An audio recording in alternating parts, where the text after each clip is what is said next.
Venice, city on the water. A place of beauty and romance that attracts millions of visitors every year. Just a few steps from the well-trodden tourist routes, there's a very different Venice, one populated by fascinating creatures.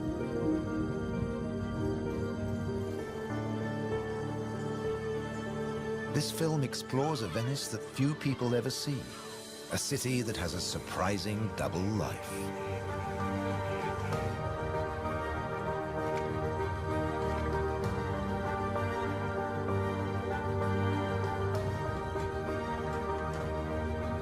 There are secret places and wild creatures in this watery world that most outsiders never discover.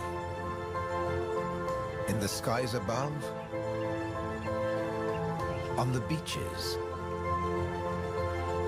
and in the canals are the true Venetians that live in every hidden corner of the city and the lagoon.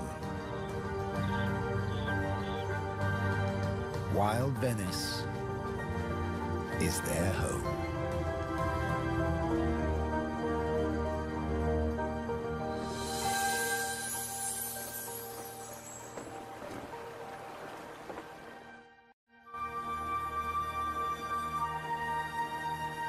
The city of Venice is built on sand, in a lagoon between the sea and the land. First formed from river sediments, man has since created an ecosystem as fragile as Murano glass. Covering 550 square kilometers, it's one of the largest wetlands in the Mediterranean. Flamingos arrived at these Venetian waters quite recently. They crisscross the Mediterranean from North Africa to France's Camargue, to Sardinia, Tuscany, and now Venice.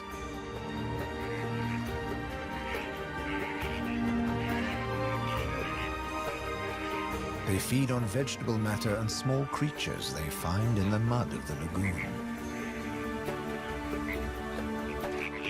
In the shadow of Venice, the lagoon is the northernmost flamingo habitat in Europe.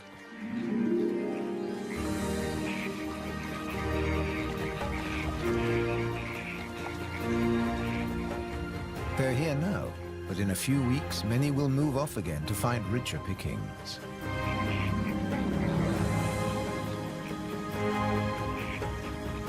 Their takeoff may look clumsy, but once in the air, their flight is balletic and elegant.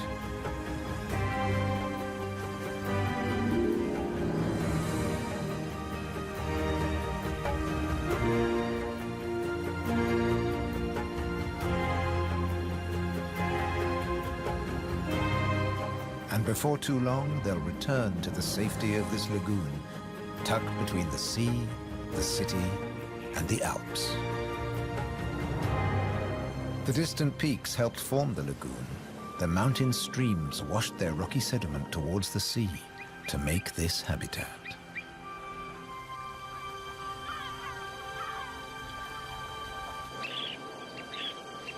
Some of the lagoon's other birds are ready to leave. Dunlin, small waders, fed well in the rich mud. They rest on the wooden piles that support the whole of Venice.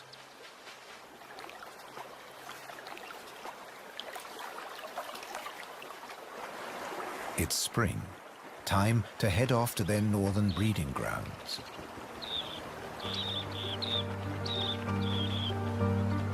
But the cormorants won't be lonely this summer.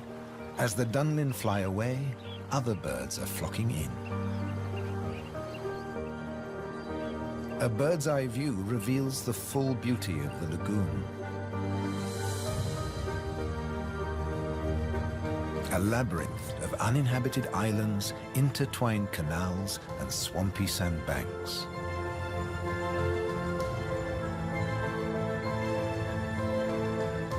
These marshy wetlands are known as the Barene. To survive here, plants need to like salt water and flooding. Natural arteries called gabi meander through the brackish gardens, keeping the lagoon alive. The same waters flow through the city. The curving streams between the islands became the magical canals of Venice.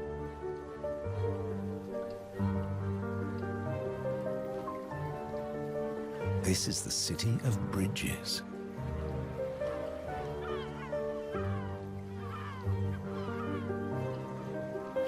Visitors are mesmerized by the romance of the canals and the ancient architecture, and often miss the smaller, wilder sights around them.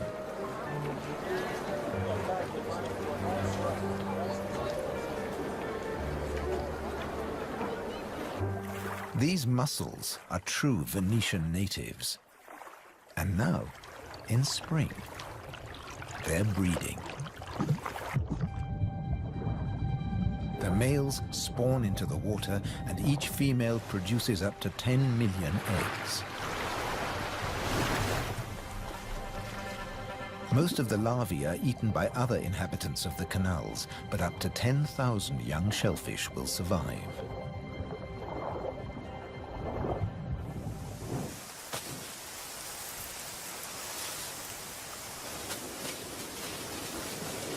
Just beyond the city, colonies of birds are breeding too. But a hazard of urban nesting is constant disturbance.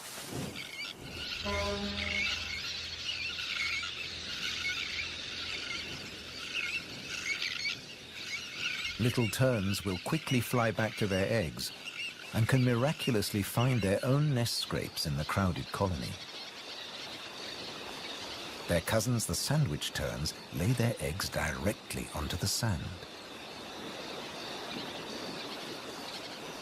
If the terns are disturbed, they have little time for incubating their eggs. The sand won't keep them warm for long.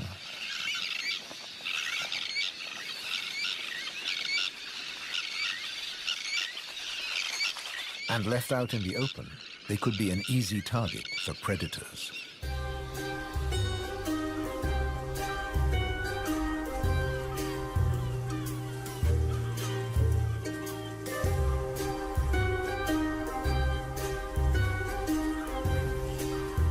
Foxes are the biggest predators hereabouts. But from the air, he's easy to spot. The birds make it known he's not welcome anywhere near their nests.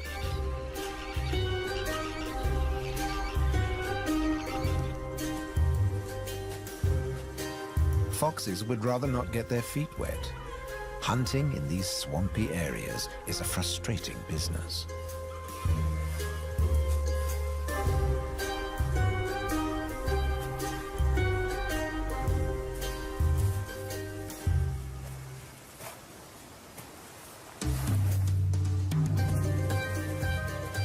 The grand leap disturbed another nesting bird. Now it's a question of following the scent.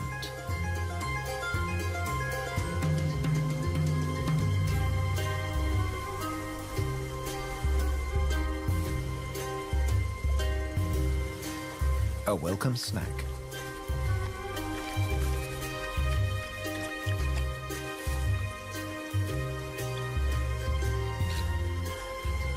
Just beyond the sand dunes is the busy colony.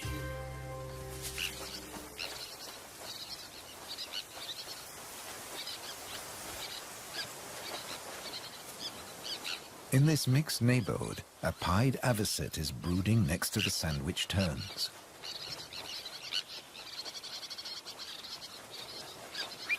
With nests so closely packed, there can be conflicting territorial claims with the common terns.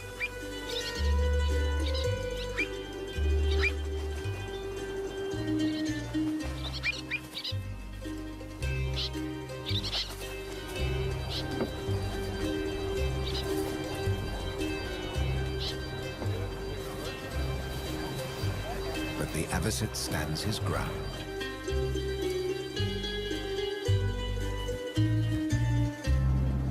The Grand Canal is the main waterway of Venice, dividing the city in two.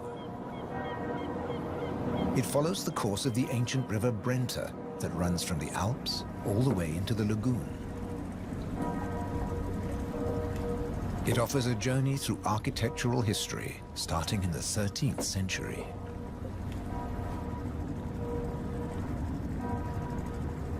The banks of the Grand Canal have other surprises to offer, like Palazzo Malipiero's Rose Garden.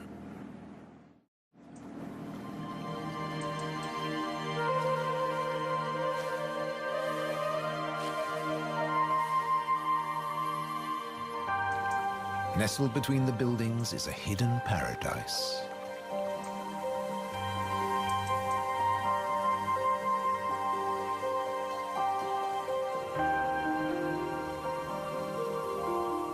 Now owned by a modern-day countess, it has been restored to its full glory, and no detail has been left to chance.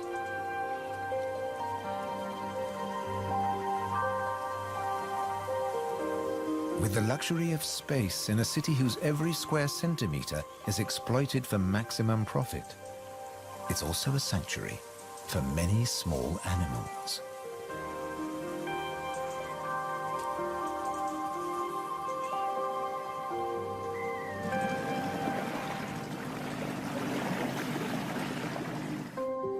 Every day, more than 50,000 tourists visit Venice. When the sun begins to set, the city's waterways empty. Venice belongs to the wild Venetians.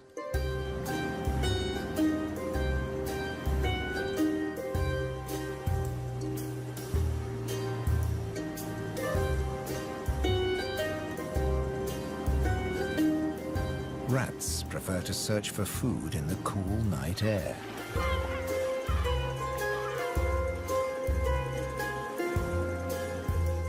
But they're not alone.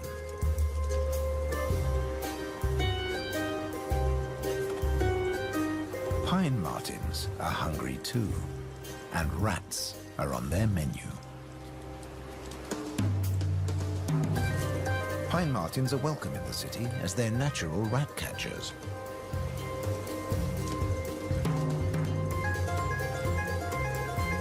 Agile with a keen sense of smell, they can find and follow any rat.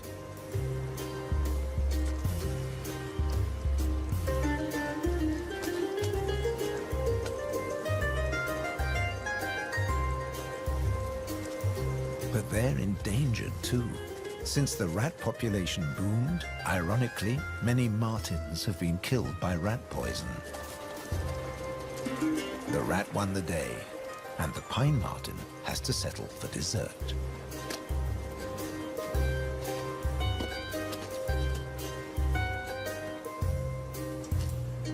Not such a sacrifice, as pine martens are omnivores.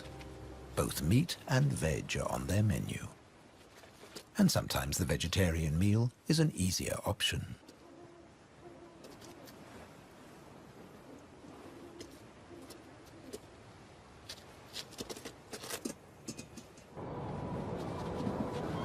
As the rat prepares to sleep, the city of Venice is beginning to wake up. The floating vegetable stalls are the first to move into action.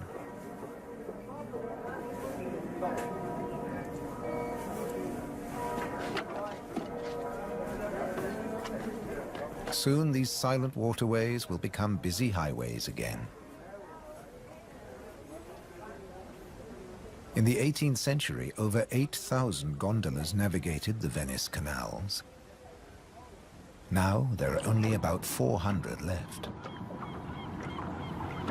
Life in Venice may be moving with the times.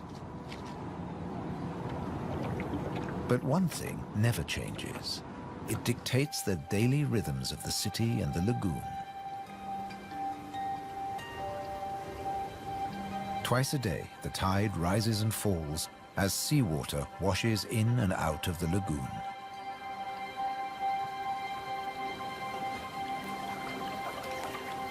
The water level changes by up to 60 centimeters. Smooth lakes disappear into swampy wetlands, only to return hours later.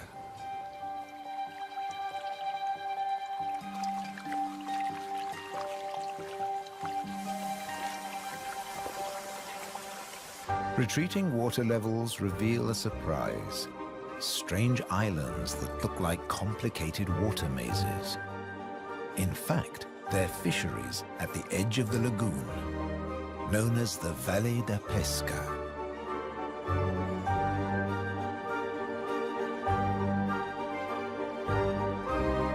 They've been worked by the same families for generations, using a simple but ingenious method.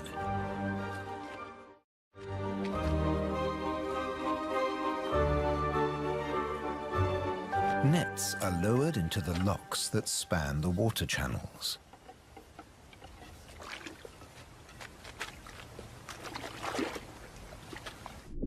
In the springtime, the locks bar the way to the young fish that stream into the lagoon to feed. The fishermen raise the nets and catch the small swarming fish in their thousands.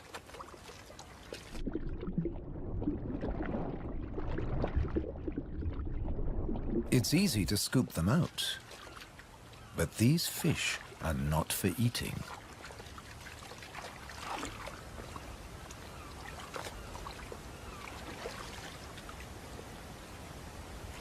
The fishermen place them on the other side of the bars and so trap them in the channels. Here, the spring fish are held under perfect conditions until they grow big enough to harvest.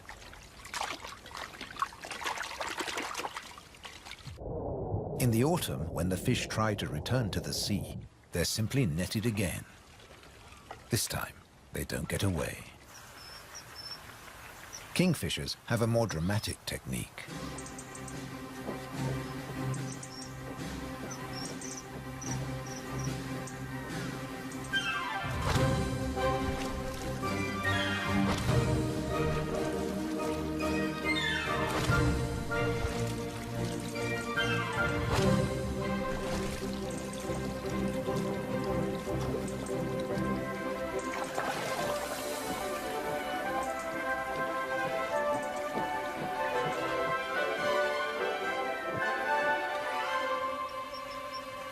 They catch up to 20 fish a day, but need even more if they have nests with hungry growing chicks.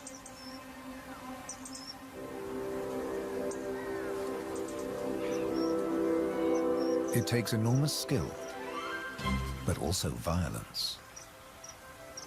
A sharp blow to the head stuns the fish. And when it stops wiggling, the kingfisher can turn it round without fear of it escaping. The scales and fins of the fish need to be in line.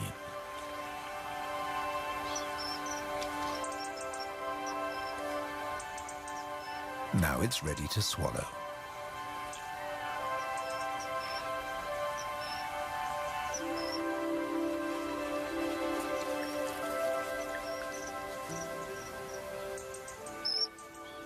These shallow, brackish waters at the edge of the lagoon are perfect hunting grounds for a kingfisher.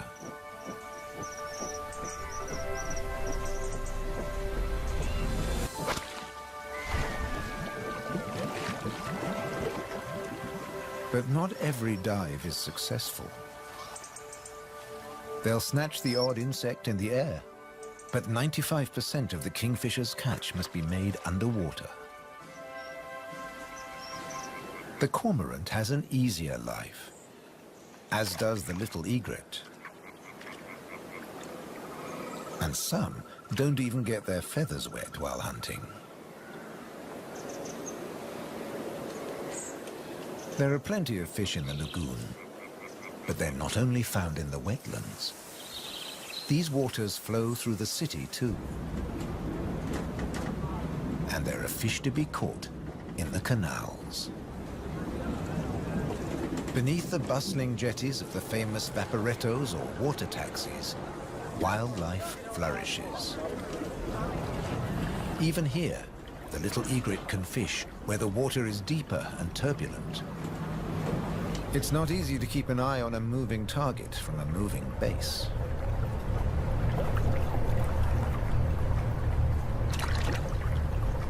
But persistence and patience pay off.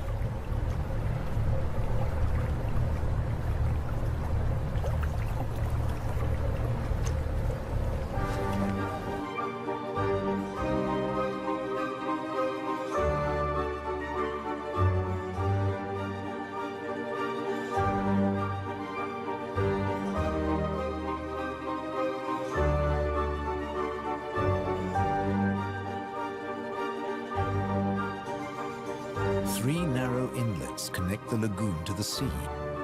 They're known as bocche, the Italian word for mouth. In spring, the fish travel into the lagoon because it's shallow, warm, and full of food. And in the autumn, they travel back out to the Adriatic Sea. The lagoon's fishermen understand the rhythms of the sea. But there was one phenomenon that remained a mystery for many years. When they cast their nets into the rich fishing grounds, they were torn to shreds. The fishermen believed that water spirits were grabbing their nets and named the area the Tenue, or Hold Fast. The Hold Fast was in fact a jagged reef, an unexpected and magical aquatic paradise. These unique natural rock formations are similar to coral reefs.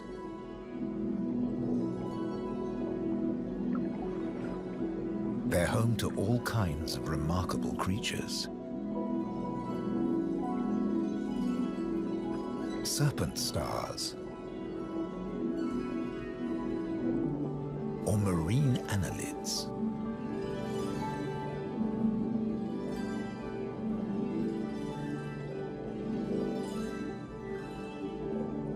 This precious area is now protected.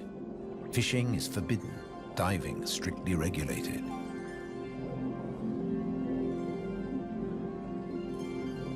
Even harvesting a shellfish delicacy like these canastrelli is banned.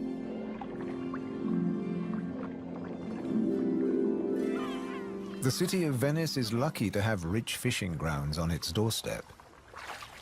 The catch is seasonal, and in spring the fish are small.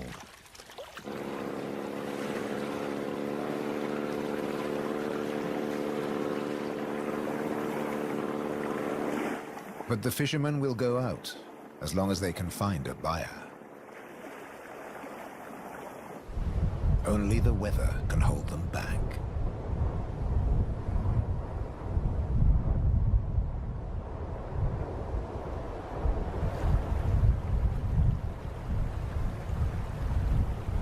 City and wetlands are both at the mercy of the elements.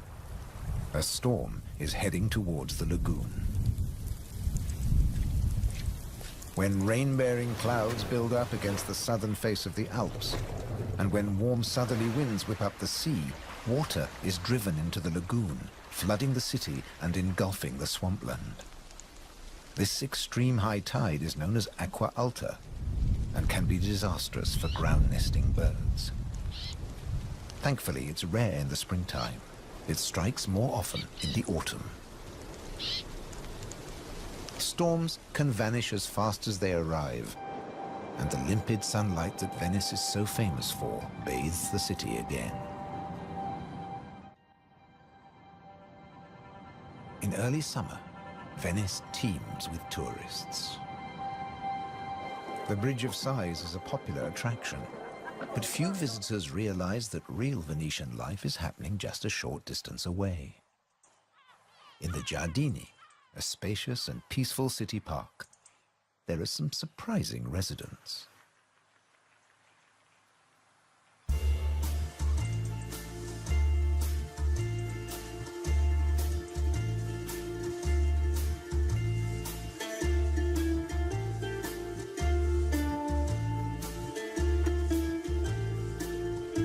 This prehistoric-looking creature is an amorous green toad looking for a mate. After all, this is the city of romance. But for a toad, finding a partner in a city isn't always easy. Even a quiet park is full of danger and disruption.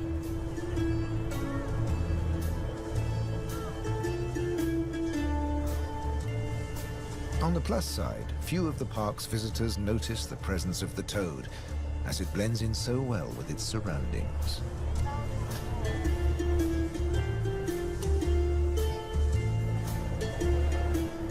Another of the city's visitors is far more conspicuous. A stark contrast to the ancient buildings it comes to celebrate.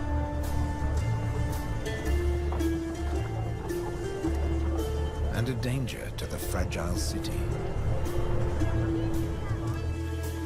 The toad at last finds a more secluded waterside spot. Soft light, gentle fountains, the perfect place to mate. Venice is full of secret places hidden away from the main tourist routes.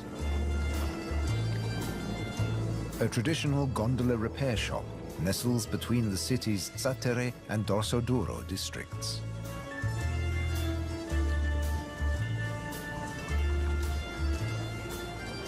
Craftsmen repair the boats in the peace of the backwaters. The tranquility also attracts some exotic-looking animals.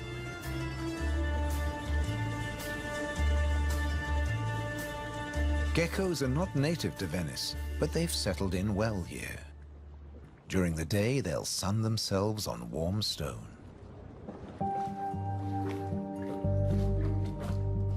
They're waiting for nightfall, when the insects they eat will emerge.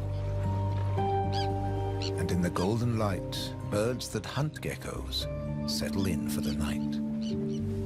Terns fly back to the safety of the colony, and others enjoy a final bath.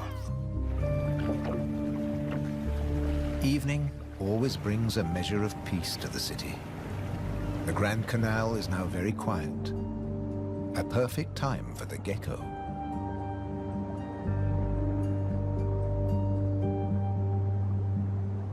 Geckos have evolved specially adapted feet that make them excellent climbers.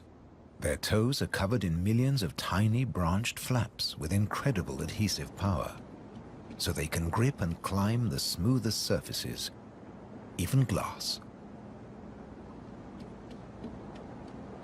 The city is empty now. The Grand Canal is deserted.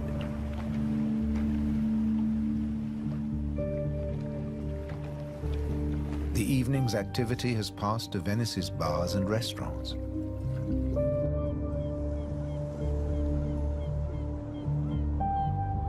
By the time the tourists are safely tucked up in their beds, the city is like a ghost town. Almost. A rat has ventured out to make the most of any scraps left behind. He must take care not to become a meal himself. Owls on the prowl. One little owl is distracted by bright lights. There's nothing here but fruit. No good for the owl.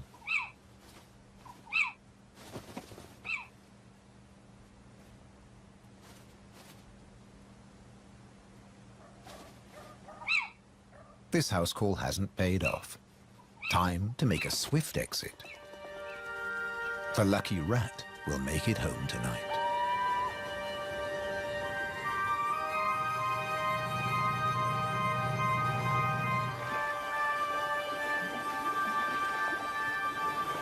Cormorants bask in the morning sun.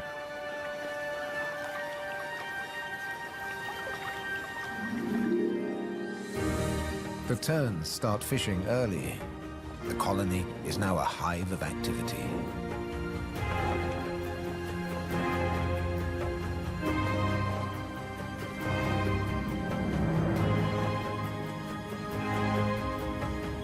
The first chicks have hatched. Exhausted from the effort of breaking out of the egg.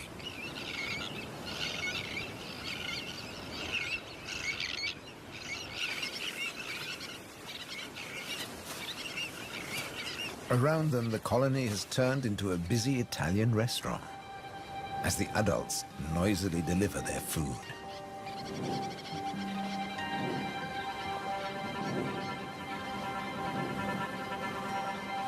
The chicks blend in well with the sand.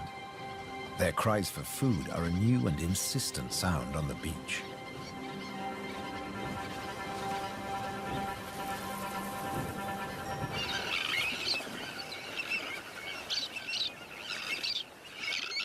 Their calls are echoed by the adults, who do nothing else but feed these demanding youngsters.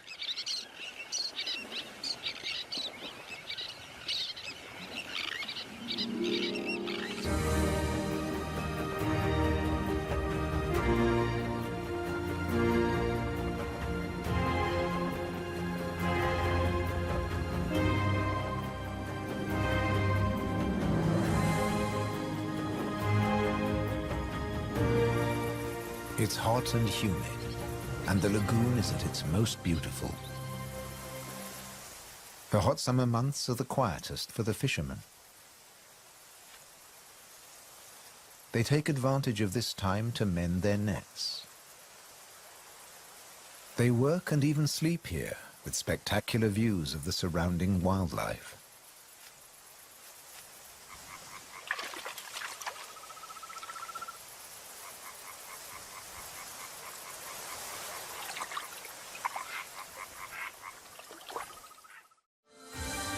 About 8% of the lagoon's surface consists of islands. 20,000 people once lived on Torcello. Now only the cathedral tower remains. Burano is known for its colorful buildings. San Francesco del Deserto is home to a Franciscan monastery.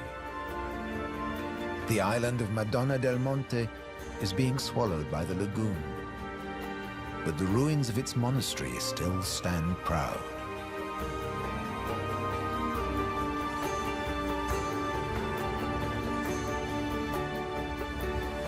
Enchanted places like this are an ideal refuge for wild animals.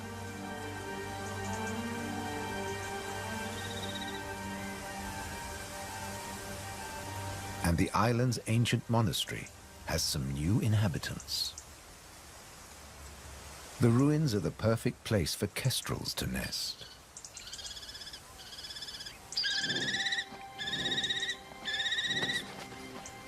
The hungry chicks are nearly as big as the adults and almost ready to fledge. Feeding this brood is a full-time job for both parents.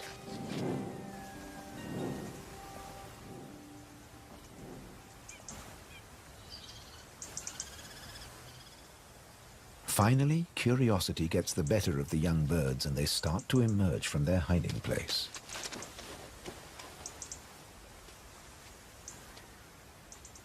The first nervous explorer is soon followed by a sibling.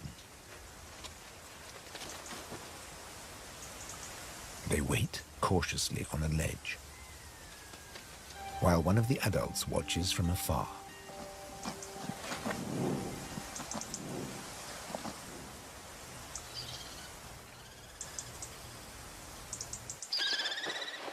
Their mother returns with food, and the young kestrels jostle to get to the front of the queue.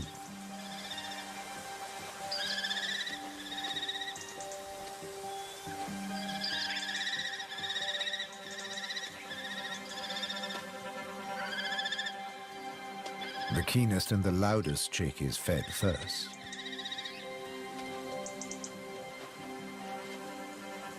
Soon the food parcels will stop. It's almost time for the young to leave the nest and fend for themselves.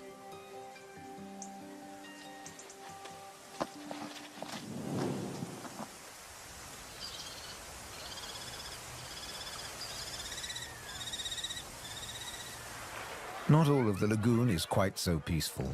Venice's Lido, with its luxury hotels, is where the human bathers gather.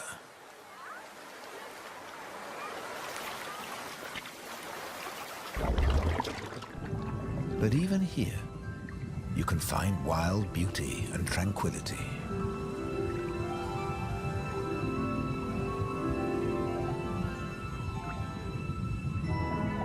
In the Tenue, Venice's reef, one of nature's most delightful performances is in full swing. The squid's mating dance. The pair move together like synchronized swimmers as waves of rainbow colors pulse along their bodies.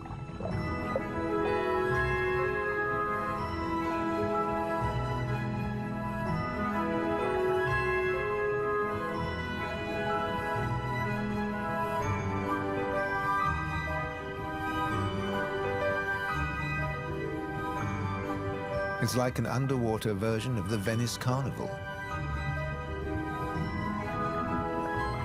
Complete with face masks and disguises.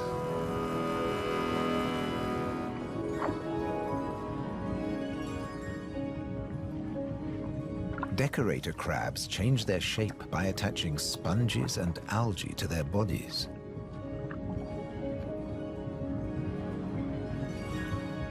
These bizarre disguises are excellent camouflage.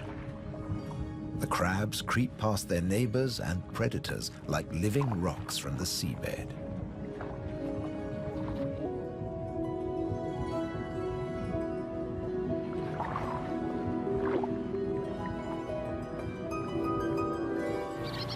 The tern colony just beyond the city is flourishing.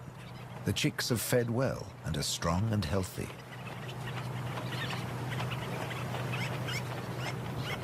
The young birds are gathered in a creche, with 1 or 2 adults looking after them all.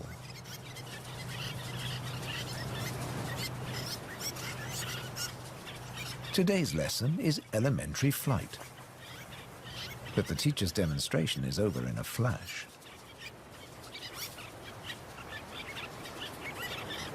The young birds flap their wings to exercise their growing flight muscles, but they're not ready to take to the air yet.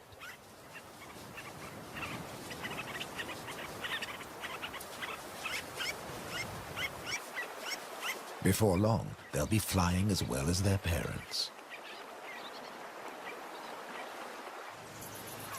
The young kestrels are also preparing for takeoff. They bravely take the plunge and launch themselves into the air.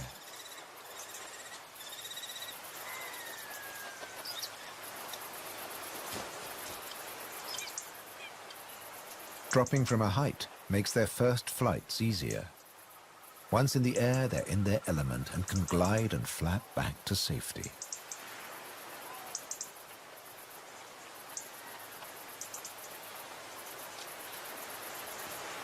These first flights mark the end of their parental care. Now they have to find their own territory.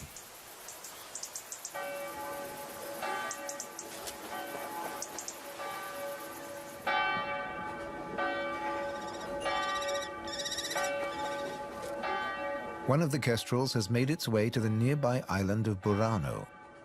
It's unlike the remote nest site, but it still has everything the kestrel needs.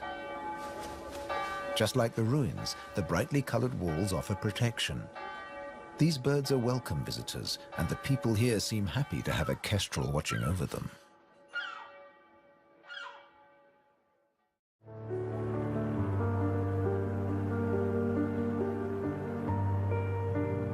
Autumn has arrived, and the wetlands once again change color. A plant called glasswort is responsible for this blush of pink. It flourishes in the swampy salt marshes.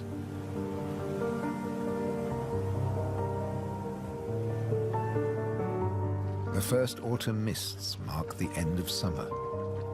The bright, humid days give way to cooler, grayer hues. The sea and the sky seem to merge into each other. Now in September, the sea is generally calm. But from the autumn equinox, there are high tides.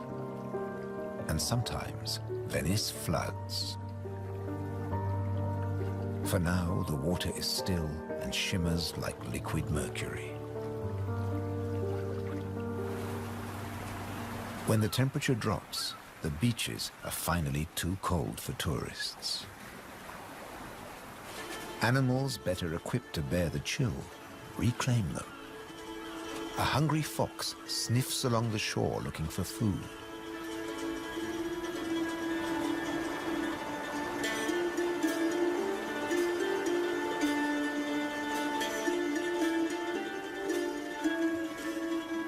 The fox has an excellent sense of smell and can see well in the twilight.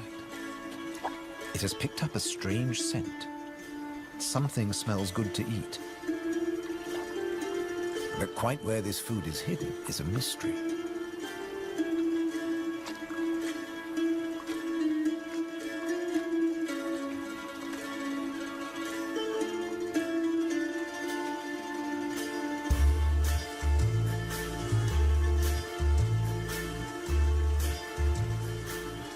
Crabs have been crossing the beach, leaving behind a number of trails, and the fox is very confused.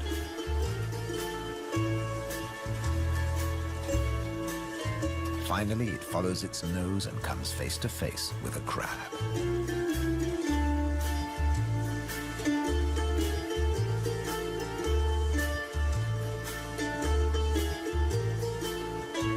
It's an unequal battle, but the crab has the advantage of armor and weapons.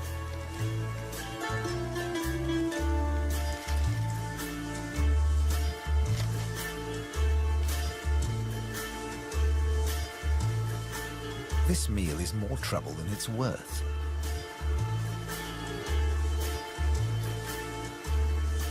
There must be easier pickings.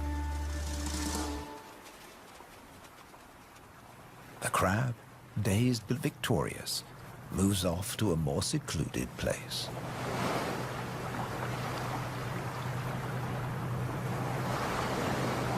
More crabs congregate on the shoreline looking out to sea.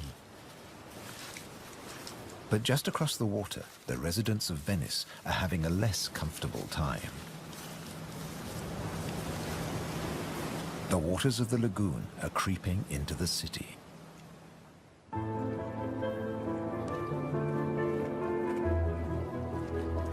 The autumn tides are getting higher, and water is seeping up through every available crack in the stones. The threat of acqua alta, the extreme high tide, is increasing every day. A combination of rising tides and the Scirocco winds cause this extreme event, and the rain just adds to it. Much of the city is only just above sea level, so there's very little to stop the floodwaters. This may look like a swimming pool, but it is in fact St. Mark's Square. Fortunately, this only lasts a few hours. Soft winter fog wraps the landscape like a blanket and brings the year to a close for Venice and its beautiful lagoon. The visitors have marveled at its sights, but many have missed the most fascinating wonders of all, the wild side of Venice. The city is empty now, but visiting season for the lagoon never ends. As one creature leaves, another takes its place.